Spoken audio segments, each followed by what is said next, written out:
Marta, let me just start with you. I know you just spoke to Matthew 2 weeks ago. Will you just tell me what that conversation was like?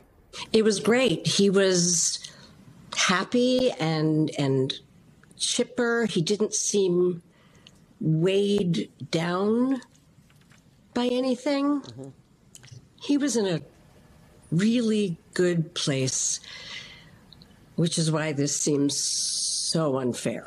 It's funny, Marta, you're saying that because others who spoke to him said the same thing. He was just playing pickleball. He was on top of his game. What did you think, Marta, when you heard the news of his passing? I was just in utter shock.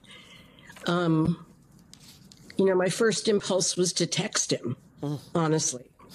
And then deep sadness, so much sadness. It's hard to grasp. 1 minute he's here and happy, and then poof, and doing good in the world.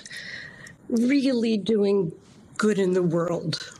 David, he was quoted as saying that people would be shocked about his passing, but not surprised. I thought that was a very poignant statement.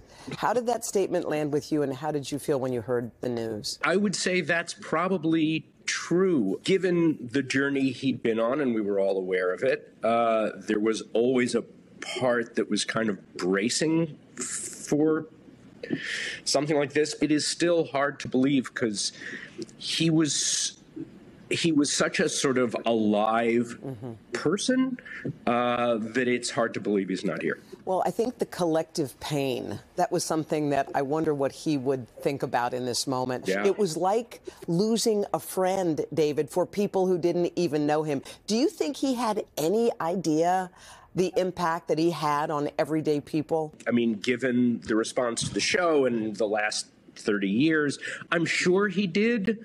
But at the same time, I wonder, and even knowing that, how much he was able to internalize it and find comfort in it. Marta, reading his book was, I know it was shocking to a lot of people who didn't know him well. He wrote that he had spent more than $7 million attempting to get sober and visited rehab at least 15 times.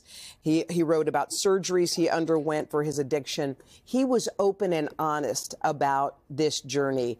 How aware were those closest to him about this journey he was on? Very, very aware. Talked to him about it actually right after the reunion. Once he went into treatment, he was open about it, unless he was using. You talked about the reunion, Marta, and a lot of people, I think, were concerned. Many of us hadn't seen him, in a long time until he popped up there on the screen. You were in the audience while that reunion was happening. Were you concerned about him then? Yes, I was concerned about him. Knowing that he'd been through everything he'd been through, and every time he had surgery, they're giving him opioids for pain, and the cycle starts over again. So yes, I was concerned about what point in the cycle he was in that moment. Well, the familial aspect of your show has carried on all these years. I was just looking at the statement from the cast of Friends. It says, "We're so utterly devastated by the loss of Matthew. We're more than just castmates. We're family." There's so much to say, but now we're going to take a moment to grieve. I mean, family was right on. Matthew said it in so many words. Like when he came in contact with one of you guys or one of the cast of Friends, it was like a blood relationship, David. Oh, absolutely. And, you put 6 actors together on a show. You don't know what the chemistry between them is going to be as people, as actors. And from day one, the 6 of them, it absolutely, you could tell they were going to be a family. And we all were. And in 10 years, you do go through a lot. There's a journey on screen and off screen. And I think when we talk about Matthew, we were all very aware that our priority was supporting him. Marta, you said that at the Friends reunion you were concerned. And fast forward to 2 weeks ago when you spoke to him, it sounded, just from listening to you, that you were kind of free. You were carefree about him. You felt like he was in a good place. Did you feel that way? Yes, I did feel that way. I did. He seemed better than I had seen in a while. I was so thrilled to see that. He was emotionally in a good place. He looked good. He quit smoking. Do you know if he was sober at that point? Yes, he was sober. So he was sober, he'd stopped smoking, he was working out, he was in a different space. Yeah, he was. He learned things throughout this. And what he learned more than anything is that he wants to help other addicts. And it gave him purpose. One of his last interviews that I saw, he said, I mean, I love the Friends cast, but I don't want that to be the first reason that people remember me, David. He said, I want to be remembered for the person who helps others go down the same path where I am, kind of a path of healing. That doesn't surprise me, that as important as the show was and continues to be, I think that absolutely became his purpose, his reason for being.